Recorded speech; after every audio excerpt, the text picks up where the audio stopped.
Welcome back, everyone. So, totally unrelated race car Cobra Focus content.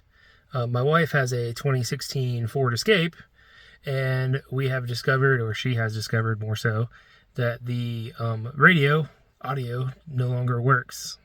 So, here's her Escape, right? Turn the car on. So, the radio loads, right? Turn the vents off. There we go. Sorry for my finger there. So, the touchscreen works. I cannot change the source. And there's no volume, right? Does nothing. Okay, in here, you go into the general settings. There's a key right there at the bottom that says master reset. Tried that already. Also did not work. Underneath the glove box is your passenger fuse panel. I tried pulling that fuse, which is the radio fuse. Also did not work. So now we're moving on. I got my laptop. I ordered myself this thing. You can get it on Amazon. Basically, just an OBD plug. So I downloaded Forscan, Forscan, Forscan. Basically what it is an OBD reader for Ford, Lincoln, Mazda, Mercury. And I'm going to see if I can look in there to troubleshoot this. From my research on the internet, it seems that the ACM, or the audio control module, has gone bad. You can kind of tell that it's not this thing, right? It's not the touchscreen, because the touchscreen itself still works, but nothing else does. I can't change that. I can plug in the Bluetooth, still no audio. I think the door chimes work.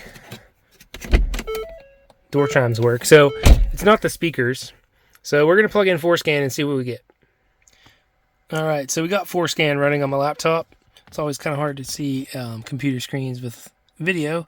But basically, you plug it in, you click the little connect button down there, and it's going to give you a little bit of information. It's going to give me what the car is, part of the VIN number, what year it is, etc., etc. Now, I haven't really played with this software yet, but from my understanding, there's a way I can test the audio section. So let me figure that out. So it loaded. Now you're going to see ACM, audio control module. Let me see what happens if I double click that. Nothing. Let me see here.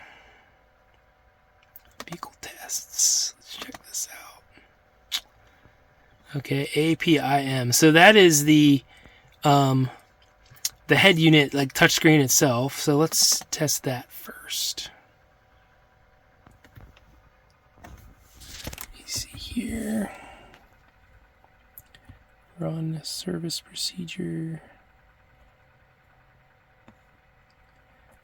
Let's click that. No phone is active. Disconnect all universe. Okay, here we go. Pretty self-explanatory, this software. I didn't read the directions, but it seems easy enough. Got a loading bar there.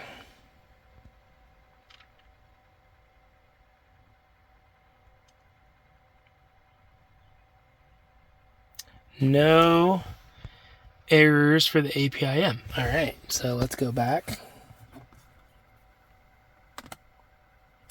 Let's run the ACM.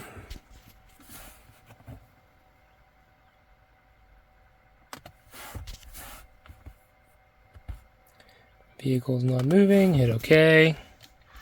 I need an extended license. Well, looks like I'm going to have to download the free trial to be able to check that. So here's where we left off with fixing my wife's Escape audio system. You can tell I have this apart now. Here's why. So I attempted to update the sync to see if that did anything for me. Basically, if you go on Ford's website, there's a file you can download. You put that on a USB drive. You plug that into the USB down in there. and it's supposed to automatically update. Now, it did start updating. However, you're supposed to leave the car running so the battery doesn't die when you do it, or the car doesn't shut off. I left the thing running for literally an hour, probably closer to 80 minutes. It never finished updating. I don't know what's up with that, but neither it nor worked as far as updating, nor fixed the problem. So what we have gotten to at this point is we are replacing the ACM, audio control module. So to get this thing apart, it's pretty easy. You're gonna have to remove this top CD player cover thing. It pretty much just pops off. Honestly, if it sticks out kind of like right here, you can just shove it up with your palm and it'll pop right off. Or if you have any of the plastic trim remover tools, you can pry it up that way.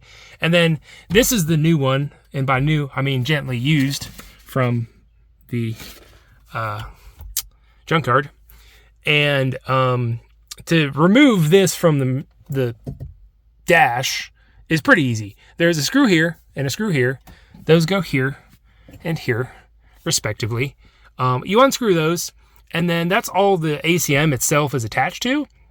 Now, I've seen a couple people on YouTube say that you should remove this entire bracket with those two screws back there, and then there's two there. Now, that's unnecessary. It makes your life harder than it needs to be. The easier solution, unscrew that, unscrew that. This trim panel, then you can pull forward. There's a couple little pop tabs again. And then behind that, you can actually move the touchscreen. There's another 4 screws for that. And all you need to do, you don't even need to unplug it, is you just need to move it forward a couple inches to allow this to slide out of there. So I'm going to plug this back in and make sure it works before I put it back in. Also, these 2 clips, which I believe are for the antenna, I think, go in the back of the unit back here. On these, you can see they match up with the colors. They're pretty hard to get off. What I found worked: get a set of needle nose pliers, squeeze the top and the bottom, and then yank, and they'll come out. Try not to break them though. So I'm gonna make sure this one plugs in before I remount it, and hopefully this fixes the problem.